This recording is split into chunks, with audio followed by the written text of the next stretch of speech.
What's up, guys? It's Robbie John with another tutorial for Roblox here. We're kind of going on to a addition to the light sensor script, basically. So, in one of my comments, someone was asking if I could make it so that if you touched a part, that it would touch. When you touched it, it would become neon instead. So that's what we're going to do and what we're going to show you how to do. And here, this is what it was originally. If you haven't seen that video, we'll hit the play button, jump right in. So whenever you would touch a part and you would stay inside of it, like if you weren't moving, it would turn off. But if you continue to move in, the light would stay on, right? But if you stop moving inside, it would turn off. So that's what we had doing. It would determine if a player was moving or if they weren't moving, and that was in one of my videos. But in this one, basically, we're going to do the same thing, but instead of having a light, we're just going to make the part turn neon. So as long as you're moving inside of it, it will stay on, but if you stop moving, it'll turn off. So in the script, basically, we're just going to go through. It's very, very similar to the one that we had before, but I just had to make some tweaks. So in my workspace, I have a model full of all the parts that I want to be changed to neon or go back to plastic or whatever. You can have whatever materials, of course, that you want.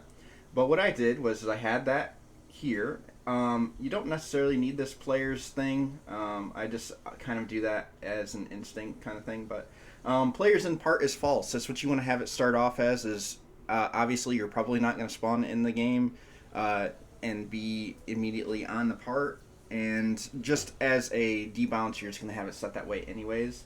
So we're going to have a loop, and this loop is going to determine basically if the player's on that part or not, and then we're going to change the properties of that. So what you want to do at the beginning of the loop is you want to make a table. And when you make that table, you want it to be empty because every time you want it to loop through and figure out, what is in the table and what isn't, basically, So, and then what we'll do is you want to make a for loop, and what you want to do is grab that, material parts or whatever it is, that model that you had all your things in, and you wanted to get the children of it, so everything that was inside of it. And then if V, which is basically you're making a miniature, like in the for loop, you're making like for one out of whatever this is. So like V is the parts that are in it. So like this I is basically representing how many are in it. It's going to get a little confusing if you're not that in depth in Lua, but it's really not that difficult.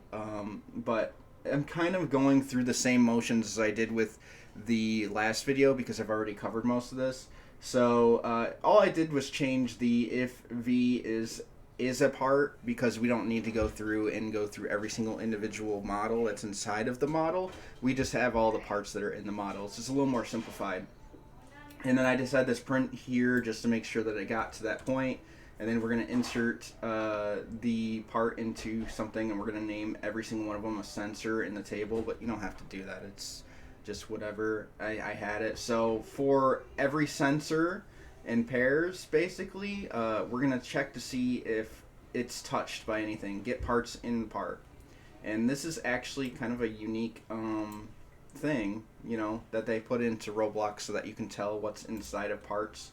Then we're still going to make it so the player in part is false. This is like your, this sentence right here, or area, is basically like your default. That's what I have it set as. So your default is no one's in it, and the sensor material, because I renamed it as a sensor here. So basically it's like this up here. Your part material is plastic. So print material is going to be plastic. You can see down here it kept everything as plastic, right?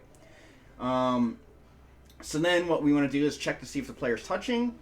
And you can do a lot of different things here. You don't have to use humanoid. You could do if part.parent .name is equal to, I don't know, like sandwich. And let's say if a sandwich ever hit this thing and was in the middle of it, then it would activate as well. So you want to do if it's not nil. Just nil basically means there's nothing there. So if it's not nil, that means there is something there, right?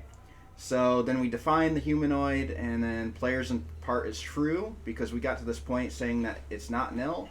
And then this right here is basically determining whether or not the player is moving or not. So I made it so that when the player isn't moving and they're still, I changed it to plastic. And then if they are moving, it turns a neon. So you don't have to do this either. You could literally just do, you know what, instead, let's just take this guy here, and we're going to get rid of this. I just did Control C, and we're going to get rid of this, and then Control V. And then, so every time that a player touches it at all, like, it doesn't matter if they're moving or not moving, as long as they are standing on or in the part, it will turn neon. So you can go and we'll test it. And hopefully I didn't spawn across the map and I have to run all the way there. Yeah, I did. So we're going to take a jog. So you can see that that worked just fine. But then you get over here and it doesn't matter if I'm moving or not. This is what it is. So it's going to be plastic just because it tells you to who's in it. It's me. I'm inside of it, and I leave, and then it defaults out. So that's another way to that you could do it. And yeah, that's basically it, guys. Hopefully that helps you out. I need to start making some more videos and stuff, but I do appreciate you guys all subbing and hanging out. If you have any more questions, just hit me up. I'll try to make more videos on them. It's a lot easier for me to start making videos when I know what people want. So, yeah. Alright guys, have a good one. Take it easy. Don't forget to sub and like the video if you enjoyed it and got this far. Adios. Have a good one. See ya.